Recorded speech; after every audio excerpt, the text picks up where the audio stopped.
All right, welcome to the 2020 Business Pitch Competition. How are you guys doing? Feeling good, judges? All right, we are excited that you are here. This is the 2020 Business Pitch Competition brought to you by the Thomas F. Cohn Senior Center for Entrepreneurship here at Belmont University. I'm Elizabeth Gortmaker. I'm the director of the Center for Entrepreneurship. For all of our students out there watching, the center exists for every student on campus, regardless of your major. The center is here to provide resources and guidance to help you get your business ideas off the ground. So whether you have an idea or you've already launched a business, we have tools and support for you. I would love to meet you.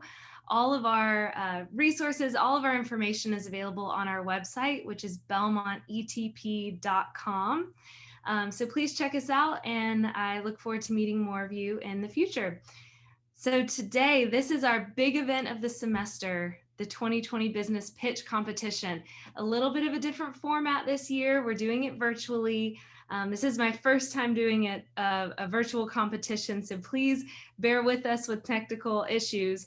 But the great thing about doing this online is that I know we've got students and faculty and staff and people watching who are literally all over the country right now. I know there's a few of you in California and spread out across the country. So I'm glad you guys are here. It's going to be fun to connect with you all. For our audience specifically, this is a webinar, meaning your video and your audio is turned off. You will only be seeing and hearing from our entrepreneurs who are pitching and our judges who are scoring, but you will get a chance to give us your opinion at the end. After all 7 pitches are complete, we're going to throw up a poll for you to vote on your favorite for the People's Choice Award. So please stay tuned for that, and we look forward to hearing your thoughts. So what is an elevator pitch? That's what we're doing today. It's just a quick elevator pitch by each of the contestants.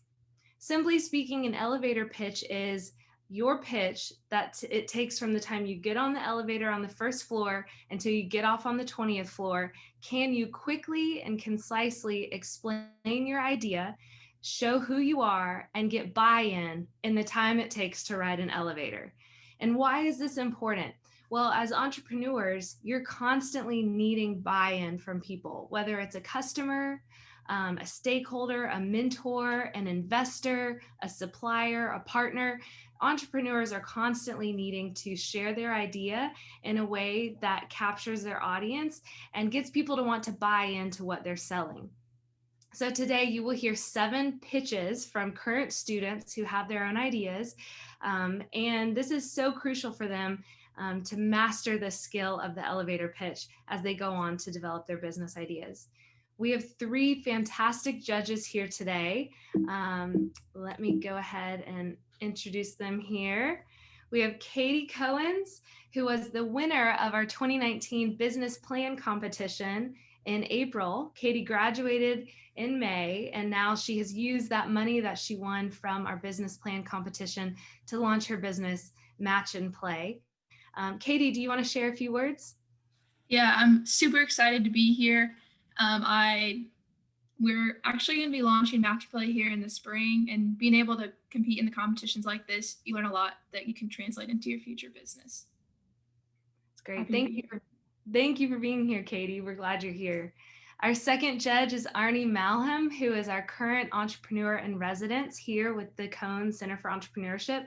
Arnie has been an incredibly successful entrepreneur, mentor, advisor. He launched CJ Advertising, and now his newest project is Better Book Club. As the Belmont Entrepreneur in Residence, Arnie is available for any student to meet with throughout the week. He does hold office hours to give you guidance and feedback. So I'd encourage you guys to meet with Arnie. But Arnie, do you want to share a few words as well? Just congratulations for everybody getting to this point, getting a presentation into 90 seconds. The famous quote, I would write you a shorter letter if I had more time, right? It's hard to squeeze it in, but congrats for getting here. And what you learn from this pitch will move you forward no matter the result of this competition. Thank you for being here, Arnie. Our last judge is Miss Jacqueline Hayes. She is the founder of the marketing firm Crayons and Marketers. Jacqueline has been a longtime supporter of our entrepreneurship students. She's done a lot of advising and guidance to our students, and I'm so grateful that you're here today. Do you have a few words to share?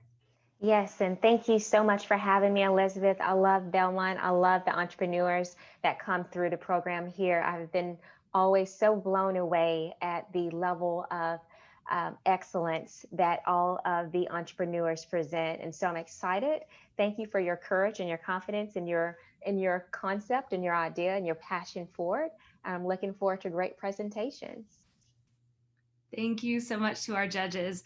All right, let's get into the format a little bit. So what are these students competing for? Cash money to get their businesses off the ground. First place winner is going to walk away with $1,000.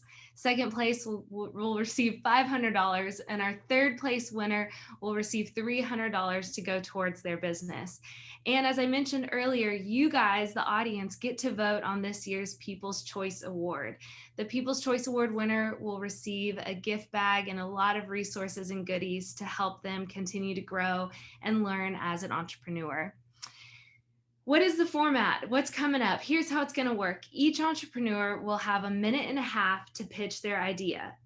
Immediately after that, the judges will ask them questions for about 2 minutes, and then they'll tally their scores as we move on to the next entrepreneur. It's very fast paced. All 7 entrepreneurs are going to pitch really quickly, and then at the very end, again, like I mentioned, you guys can pick the People's Choice Awards.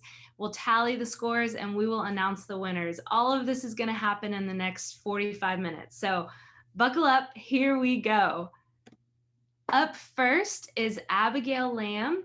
Abby is an entrepreneurship major. She's going to be graduating in 2023, and today she's pitching her idea, Threads in the City. Abby, I'll let you share your screen now, and whenever you're ready, you can go ahead and start.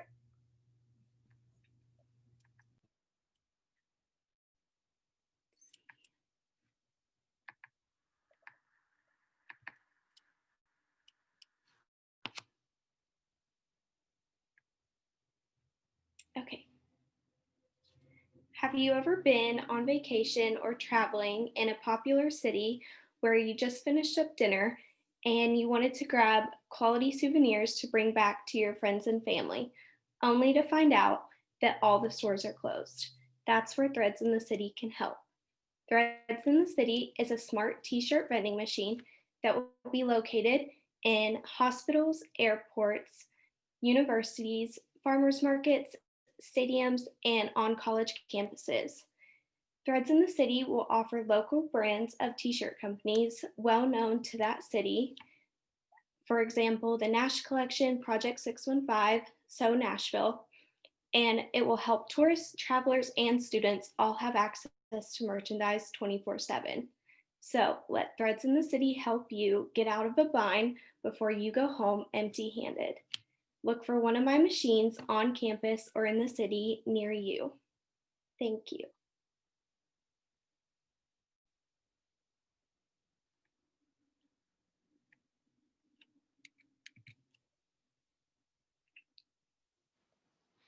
Hey, great job. Great on the quickness. How many machines do you imagine being in a venue or a city, and how many different products do you think will be in a machine? So each machine has around 6 levels of shelves, and each shelf can hold up to 30 t-shirts, 30 packages of t-shirts. So ideally, I would like to sell 100 t-shirts a day. So divide that up between different locations. I would say around 5 locations I would like to have in each city. Now, how are you planning to market, Ms. Abby? Yes, so I actually have that included in one of my slides. So because I am using brands that are already well known to that city, I do have, I can piggyback off of their platforms. So that really, really helps me. Like, so Nashville, the Nash Collection, which is also Smash, they already have a great large following. So I really would want to collaborate with them on Instagram and social media to get the word out. Awesome, So great how are you job. going, I'm sorry, go ahead, Katie. Oh, good. Quick question. What's your revenue model and how you guys are making money for it? Yeah, so from a revenue standpoint, I would buy the merchandise from Nash Collection and the local brands that I would be using, and then they would get a percentage of it back. And what the cost looks like a month to month basis, I do actually have that as well. What it costs to maintain each machine, and it's based on per month. And the rental space per month, again, the vending machine is very low overhead, which is a positive for this type of business. Thank you, Abby. Thank you.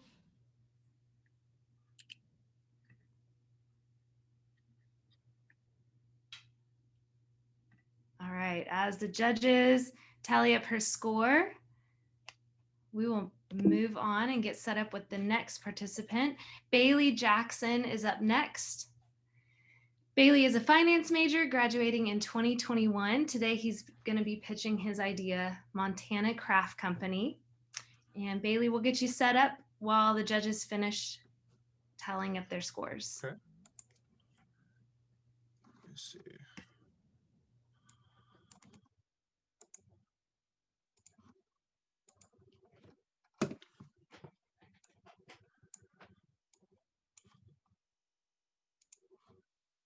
You can let me know whenever you're ready.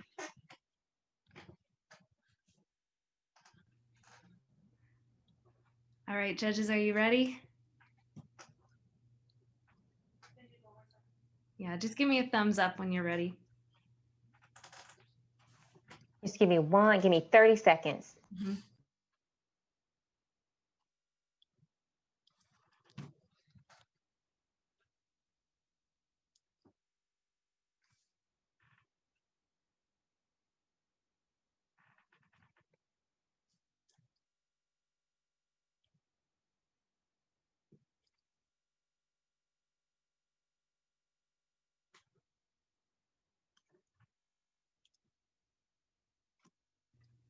Arnie, are you good? All right, Jackie, good. All right, passing it off to you, Bailey. Okay. All right, so my name's Bailey, and when I'm not a senior finance major here at Belmont, I'm importing and exporting craft supplies. And to be more specific, I actually sell sublimation supplies. And sublimation is an art process that allows you to take a separate design and put it on a product like this. So as you can see, Kathy bought my product. She left 5 stars. She likes it. I sell to Kathy because she doesn't have the time or the patience to find a direct product manufacturer that's willing to give her a quality product for the cheapest price. And as a wholesaler, you have to buy in quantity. Sometimes you have to order 20,000 of a product and wait upwards of 6 weeks for it to get to you, just in order to get a price low enough to make a profit in the long run. As a business owner, Kathy doesn't have time for this, but luckily that's what I do.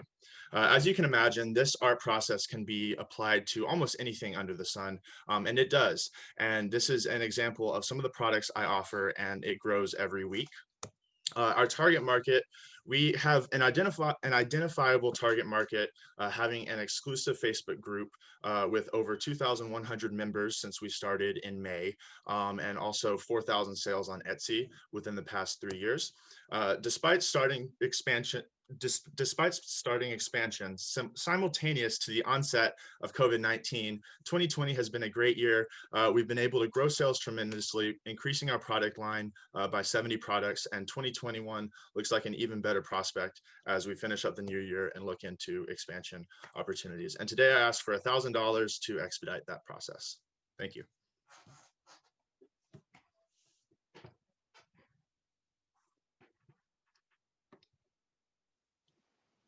Hey, how's your distribution work? How do you deliver your product?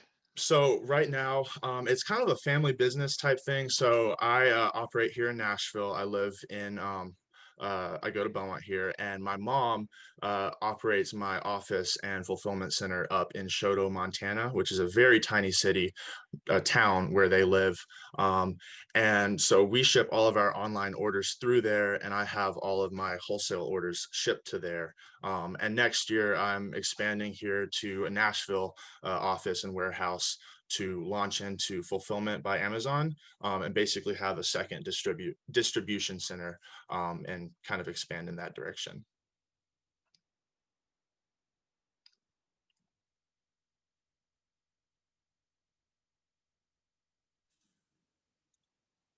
I have a question for you. Sure. How does that, so did you actually do the sublimation yourself? Like, how does that sublimation process? So basically what you have to do is you get a piece of paper with a design on it. It has a special coating on it, and you can apply that to any product that has the right like chemical polymers to accept this heat process.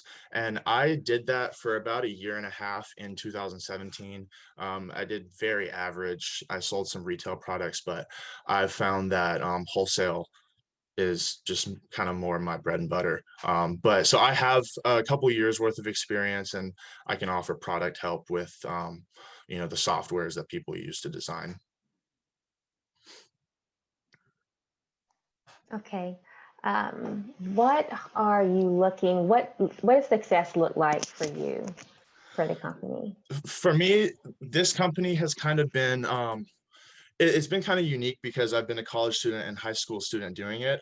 It's not something that is very capital intensive. So I've been able to live off of kind of less money, kind of in the stage of life that I'm in. So I've been able to redirect a lot of my cash flows into building up my inventory.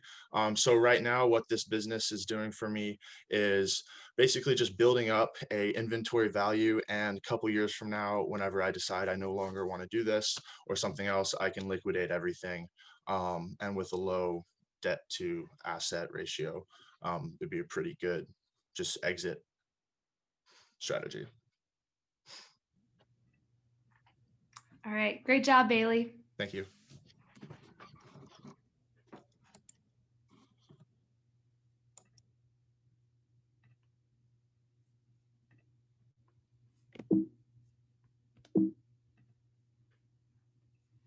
All right, we will get set up with Dominic next with TSP Entertainment. Dominic is an audio engineering technology major graduating in 2023.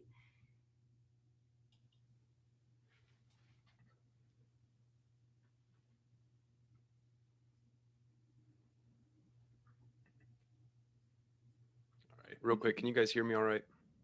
Yes, and you can go ahead and share your screen. Awesome.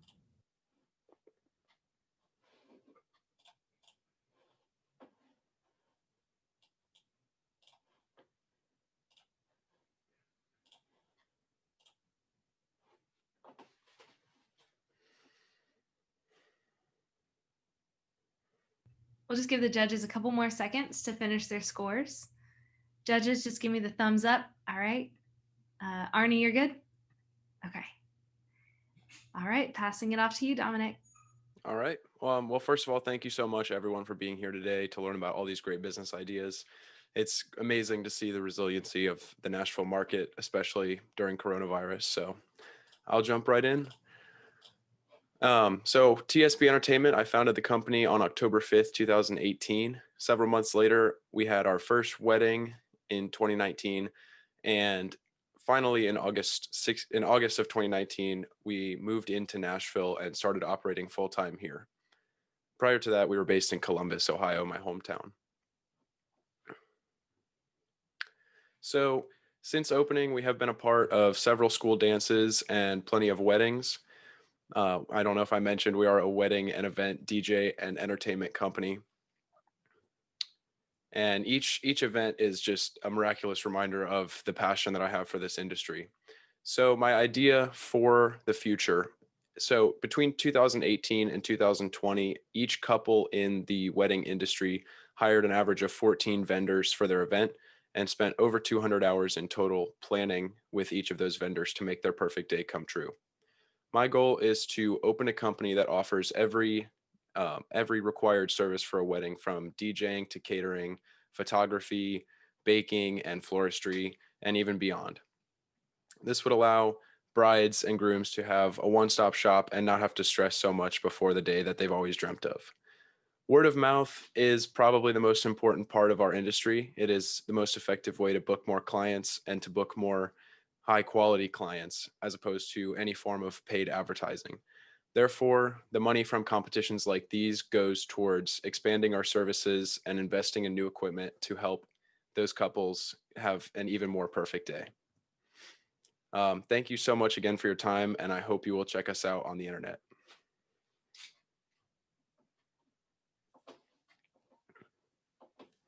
I have a quick question. Great job. So when you have different vendors that are a part of kind of your company that you work with, will each, let's say, couple or event have multiple vendors in the same kind of area to choose from, or will you only really partner with one specific vendor for food, one specific vendor for lighting, or just different stuff like that? Yeah, so that is still sort of a debate in my mind. Right now, the goal is to just offer one vendor for each service, but to make that the highest quality vendor. And in my opinion, there's no best DJ in Nashville, but there is a perfect DJ for each couple. So that's where that debate comes in. It may turn into having 3 or 4 different providers that the couple could choose from. Is the revenue model a commission from the vendors or payment from the couple? Currently, or what we're working towards? Give me both. Okay, so currently the revenue is just direct payment from the couples. A significant portion of it goes back into the company to invest in equipment and expansion of services after, of course, wages are paid and expenses are covered. In the future, the whole goal of combining multiple services into one would be that as opposed to hiring 6 vendors that have each marked up their total cost of production by 10%, you would just be hiring one company that is profiting as a whole. So we would be able to charge the couple less overall while the company still makes more money. So Dominique, what does competition look like in this space, and what's your early on plans for penetrating the market? Yeah, so competition is definitely 100% present, as it is in every market, but there are countless DJs in Nashville. You could go down the list for hours, and that's another thing that makes it so hard for couples to sort through all of them. But the thing that's really amazing about the Nashville market compared to the Columbus market is the networking and the support for one another.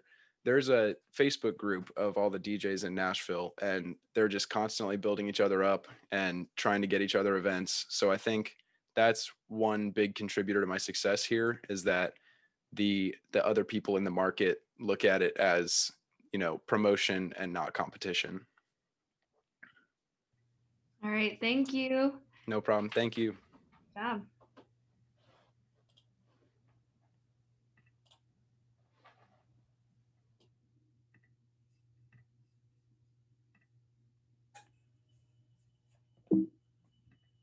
Okay, as the judges take a minute to work on their scores, up next is going to be Kyle Dawes with KnitClick. Kyle is a double major, entrepreneurship and music business.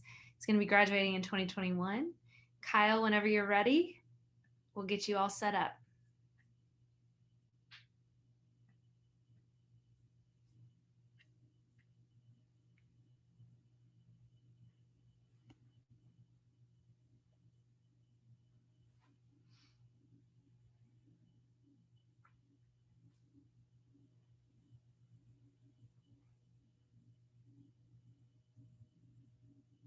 You good, Arnie?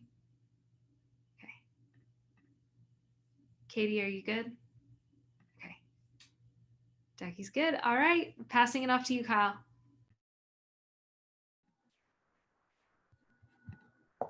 Sorry, I had to clear up my screen. All right, good afternoon. My name's Kyle Dawes. And if there's one thing you need to know about me, it's that I love streetwear fashion. So much, in fact, that I will go out of my way to find new streetwear brands before anyone else. There's just one problem. I don't have a dedicated place to find these new brands. Currently, 96% of streetwear consumers, including myself, cite Instagram as their main source for finding new brands. But with every major brand in the world using Instagram to market their products, it becomes incredibly easy to get lost in the sea of products. For an industry like streetwear that thrives off of new brands challenging the status quo, I think it's imperative that there be a new marketplace that represents these brands. This brings me to my solution, KnitClick. KnitClick will be the first and only marketplace completely dedicated to new streetwear brands. We'll find the new brands and bring them to you, the consumer. So all you have to do is visit our website, find products you love, and purchase them. Streetwear is an incredibly complex and diverse industry, but we firmly believe that KnitClick has the opportunity to change the landscape. And we think that's possible with your help. Currently, a major part of our operations is our Shopify marketplace. We use Shopify to host our website, link our brand partners' products to our marketplace, and then sell the products to our customers. With your investment of $1,000, we'll be able to create a 10-month runway to fund our Shopify marketplace, which will free up significant revenues to bootstrap our marketing methods and reach our first customers. Thank you for your time. I hope you enjoyed my pitch. I hope you join the click.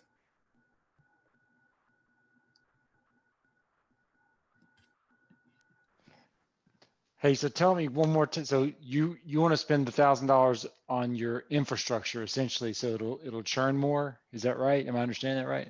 Correct. Currently, it costs $100 a month to keep our Shopify marketplace running because we use a multi-vendor platform. So that $1,000 will help us fund 10 months of that, and then we'll be able to bootstrap our marketing methods.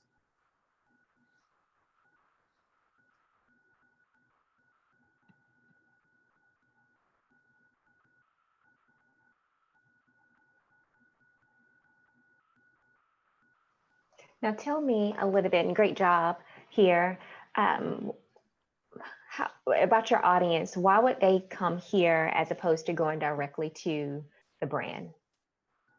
Yeah, that's a big question. So obviously, if you come to our marketplace, you're going to enable us the ability to keep finding brands for you. Also, a lot of times customers, they go on Instagram, find a brand, but they can't purchase the product right then and there. Streetwear is a very impulsive industry, and people want to buy the products immediately. So if they come to our website, find the products, they'll be able to buy them immediately, as opposed to going through all these steps of finding the brand's website. Also, a lot of times in streetwear, sometimes brands aren't completely honest, so we vet the brands for you, and you're going to know you're going to get the product once you buy it. Perfect. So are you just doing Shopify right now? And what are your plans kind of over the next 5 years of kind of growing your customers? Yeah, so we're currently using Shopify right now, and we've been able to find a ton of brands that use Shopify. It's the main platform that new brands use. We found over 120 brands so far that use it. But if we want to expand past it, Shopify, the multi-vendor marketplace, does give us options to expand to other e-commerce platforms like Squarespace, Big Cartel. So we'll be able to expand into those marketplaces as well. Great job, Kyle. Thank you.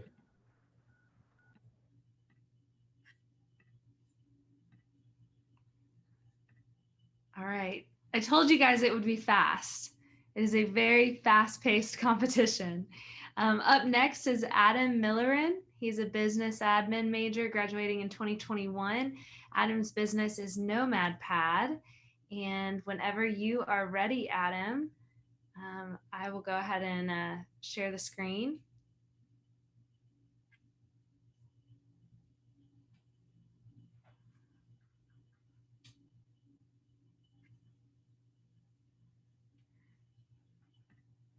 All right, and judges, just give me the thumbs up whenever you're ready. Okay, great. Adam, whenever you're ready.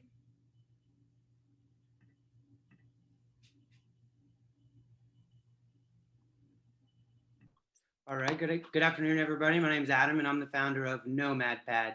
So over this recent semester, my wife, my dog, and I traveled in our Airstream. We covered 19 states, traveled over 12,000 miles, had a great time. We're both, she's a remote worker, I'm a remote student as of now since Belmont went online.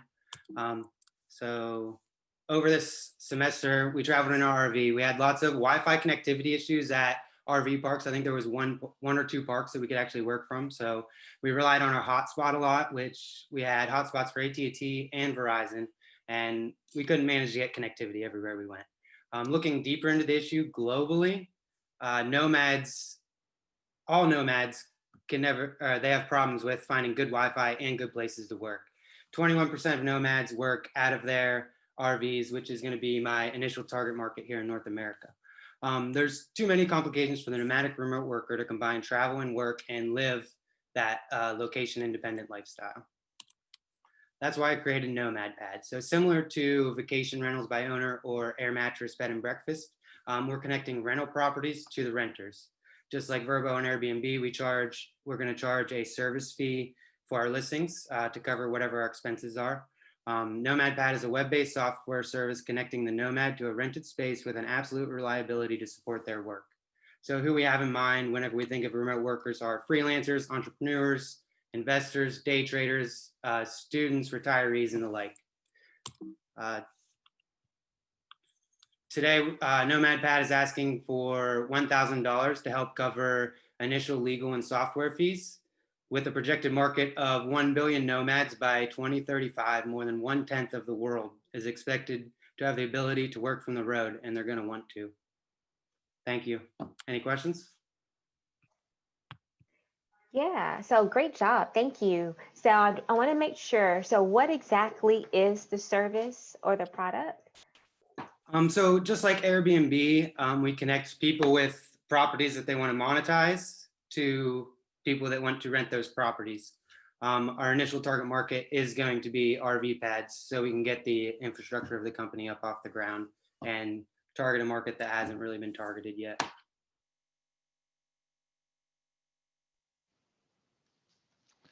And with every package, it might be clear that your unique identifier is not just a spot to park the camper or the truck or the tent, but it's the connectivity associated with that. Is that right? That is correct. So the travel part is the place to park, like a unique location. And then we make sure our hosts have the internet connectivity, like proper electricity, if it's like RVs and plumbing, to make sure these people can stay there for a month to like 3 months in time to make their life more sustainable on the road.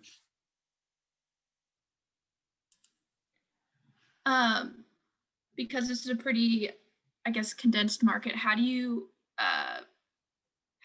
prepare to differentiate yourself from the Airbnb VRBOs that kind of already have that platform that they could potentially move into this space? Right. Yeah. So this is like the first time that I've like really told anybody about it. And that was one thing that I've been concerned about. They definitely have the platforms to be able to do it. But when it comes down to it, our niche isn't like our platform, it's our target market. And so we relate with the people who actually live on the road and don't have a home to come back to. So we're trying to think like them and provide them what they actually want. With like Airbnb, if you stayed in an Airbnb, I'm sure you've stayed in one that had like that cheap feel, like you can't really live there. And we want these locations to feel like kind of like a home on the road, but also support their work.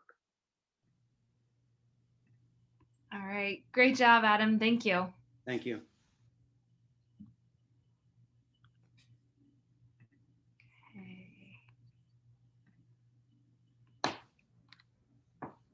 We have just a couple pitches left. I feel like everyone, if you're at home, your screen's turned off, go ahead and stand up, stretch. We got a couple more, so let's stay lively. Final 2 pitches here. I'm very excited to hear Luke Sunderland is next. He is a commercial music major graduating in 2021. Once I get the thumbs up from the judges, Luke, we will pass it off to you.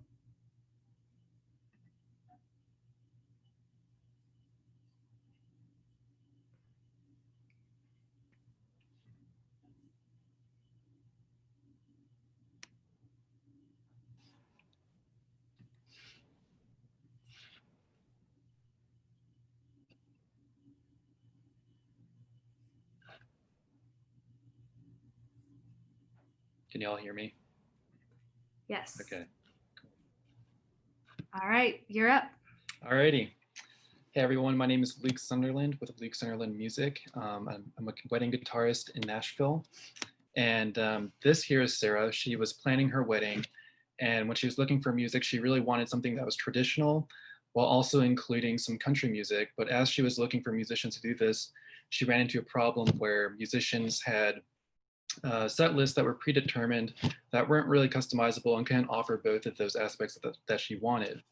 And this problem was actually very common with over 10,000 weddings in Nashville in 2019, with the average cost of music being $800. I feel like there could be more to be offered to a couple, especially on a wedding day, to be more personal for them. And so the target market for Luke Sunderland Music is newly engaged couples in Nashville who also value music and also have the money to spend to be able to make their wedding day as special as possible.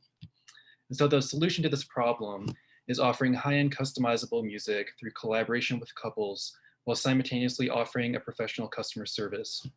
And what this looks like for Luke Sunderland Music is we sit down with the couple, we talk with them about what type of music really matters to them, what genres they like, that kind of thing, in order to make their day extra special and personal. And so this photo here is actually from Sarah's wedding, which was the first wedding I ever played, where I played Walk the Line and she sang on that song with the arrangement I put together for her husband as a surprise, because that song was something that really meant a lot to them, which made their day even more special. And so to continue to add to that value to people's experiences on their weddings, my ask is that if anyone has any connections with the wedding industry, such as wedding planners or wedding venues, I would love to get to know those people and just continue to grow my business. So yeah, that's Luke Sunderland Music. I'm Luke Sunderland. Thank you so much for your time. And if there's any questions, I'd love to answer them.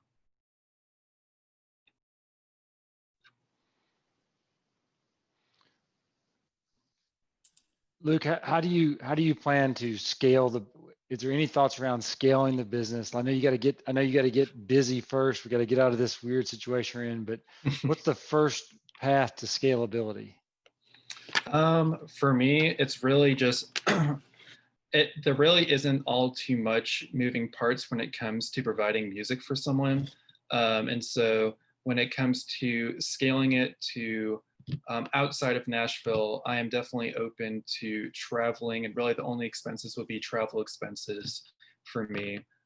So other than that, it's really just carrying on a PA system with me, which is very compact and mobile, as well as my guitar. So it really aren't that many obstacles to expanding the business in that sense. Well, Luke, there is just one of you. And so if it's just going to be you, so I'm wondering, to Arnie's point, in scalability and making sure that you can be able to charge enough to sustain the business. And so what is your growth strategy, perhaps?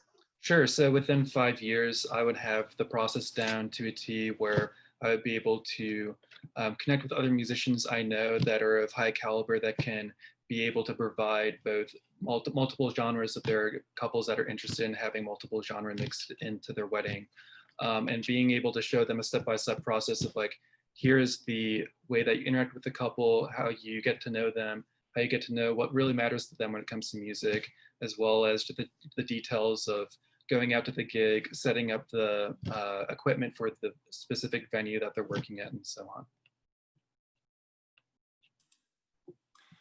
What do you charge for each wedding? So for each wedding, for the ceremony music, which is really the most personalized aspect of it, I charge $750. And then for, if they want to add on a cocktail hour to that, I charge $12.50. And if they want to include both of those things along with the reception dinner, that would be $2,000.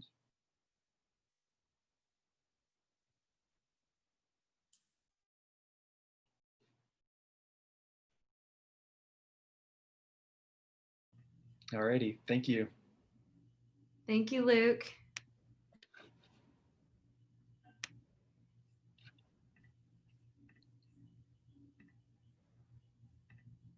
All right, last but certainly not least, we have Anna Clark next. Her business is Guitars for Gifts. Anna is a music business major graduating in 2022. We'll give the judges just a few seconds and then we will let Anna kick it off.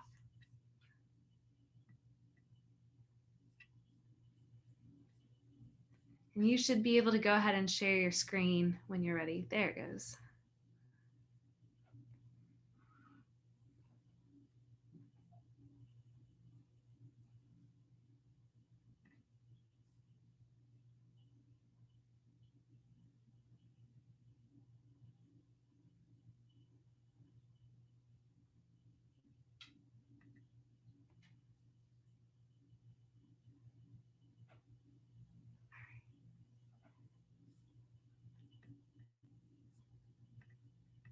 Jackie, are you good? You're good? Okay. Arnie, give me the thumbs up whenever you're ready. Oh, you're ready? All right, Anna.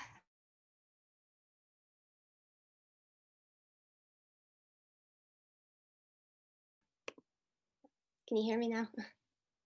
Yes, okay. So my name's Anna Clark. So 1 in 6 students in the United States is in poverty. And one of the main issues with this is that students have to purchase their own musical instruments to fully take part in music classes. What we do is we partner with music instrument manufacturers to essentially be their 501c3 branch to find worthy homes for their factory second instruments. We have a vetting process to vet students, and then we collect pictures and quotes from our recipients to send back to the manufacturers so that they can further enhance their brand. So far, we've served over 1,000 youth in 22 different states, including Ivy in the center there, whose teacher recently contacted me to tell me how much her self-confidence has improved since being able to receive her viola last year. How we work is we receive inventory from music instrument manufacturers, we connect with the nonprofits, and then we provide regular follow-ups to make sure that the manufacturers know where their instruments are going. Our strength is really developing relationships with the people that we serve. And with $1,000, we can supply an entire school with instruments. Thank you.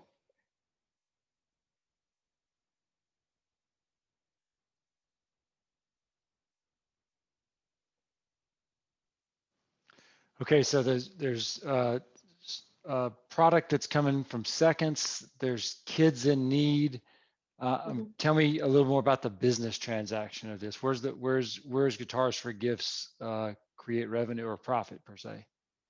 Yeah, so we are a 501c3, so we have monetary donations coming in, and then we also, the factory second instruments are in great quality. Usually they only have a small cosmetic flaw. And so a lot of instrument manufacturers don't have the capacity to necessarily run their own nonprofit branch where they're providing instruments to kids in need, but they still want to be able to do that. So we are essentially just a partner for those manufacturers. If that makes sense. What is your vision for the company? Where do you want to see it go in the future? Yeah, so I would love for Guitars for Gifts to essentially be a platform where when there is a student who is in a certain financial situation and they have to have an instrument to be able to participate in music classes, but they can't afford that, their teacher essentially just says, great, here's an application, I'll help you fill this out, and we are able to step in and make sure that they can participate in all their classes in school, not just the ones that they can afford equipment for.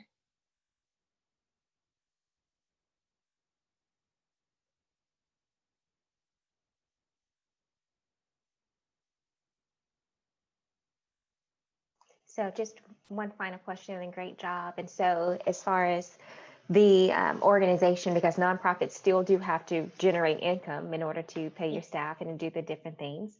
And so your money comes in from donations, and that those donations, and you mentioned the manufacturers and some of the products may have just a small little defect. Now, you're not selling, you're providing the instruments to the schools at no cost to them, right? Correct. Yes. And so it's no transacting of funds at that juncture. And so it's really just the donations that are sustaining the organization and any type of swag that you may create, t-shirts or things like that. Yes. Yeah. And we do have a couple of events that we put on through the year, concerts and things to help fund our operational costs. And then we also do have a network of private donors and family foundations as well.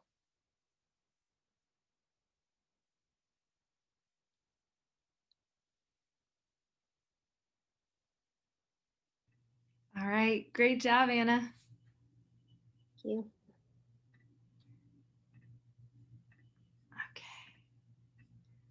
So before we move on, let's just congratulate all 7 of these entrepreneurs. You guys did an amazing job creating your pitches and presenting your ideas. I know it's always hard and nerve-wracking to pitch your idea, especially to judges who are excellent and who are successful entrepreneurs, and to an audience as well via Zoom. So all of you should be proud of yourselves just for the work that you did creating this pitch. And I would love to help you make connections to keep your momentum and to keep you moving forward. Now is the time for all of you in the audience to share your opinion. I'm going to send out a poll here. Everyone in the audience, please feel free to vote for your favorite. Who was your favorite pitch? A reminder that the People's Choice Award will receive a gift bag and some packages and resources to help them get their business off the ground, as well as just the bragging rights to say that they were the People's Choice Award winner for the 2020 pitch competition. We'll give you guys a minute to do that while the judges finish tallying their scores as well.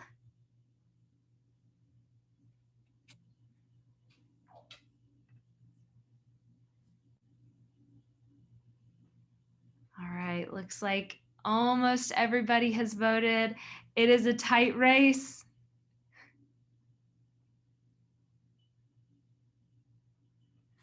All right. I'll give you guys like 10 more seconds.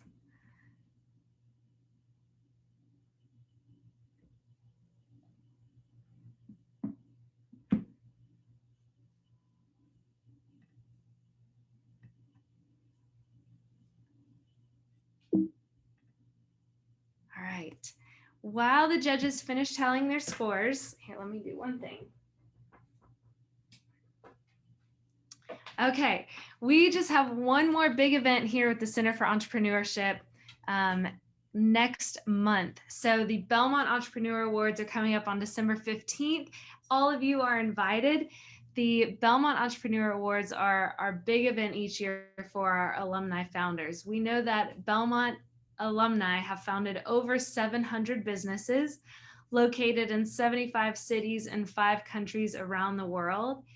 What's really impressive is that 70% of these businesses are still in business today, 5 and 10 years down the road and even longer. So we've started doing this award ceremony where we recognize and honor the top 100 alumni founders for their excellence in entrepreneurship and for the business impact that they've created.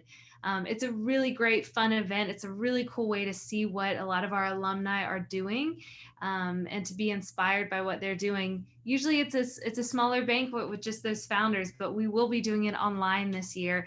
And so everyone is welcome to join. More details coming about that event in the coming weeks. But again, you can see it's going to be at belmontetp.com/awards. And let's see, we're going to take a quick little break before we announce the winners.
Okay, guys, we're figuring out the technical stuff. It hasn't been as clunky as I thought it would be here. I think we're ready to start to announce the winners. Again, big congrats to all of the entrepreneurs who participated today. You guys should all feel very proud of the work that you've done. Huge thank you to our judges for your time and for all of your input and feedback. And okay, we got some music here. The winner of the People's Choice Award for the 2020 pitch competition is KnitClick. Congratulations, Kyle. Wait. You are going to be winning a gift bag full of swag from the Center for Entrepreneurship, as well as Entrepreneur Magazine, your own copy of Traction and Magnetic, two really great books for entrepreneurship. Round of applause for Kyle with KnitClick. Thank you. Great job, Kyle. We're ready to announce our third place winner for the 2020 pitch competition is Luke Sunderland. Congratulations, Luke. Luke will be receiving a $300 check to support his business. Great job, Luke. Thank you so much. Second place winner is Montana Craft Company. Great job, Bailey. Congrats. Thank you. Yeah. And finally, drum roll, everyone. The winner of the 2020 business pitch competition is KnitClick. Great job, Kyle. Thank you. I wish we could all be together right now, but I'm sure everyone is letting out a collective applause, cheering at home. Congratulations again to all of you guys. BelmontETP.com for all of our resources. And thank you for everyone who's been here. We will see you all soon.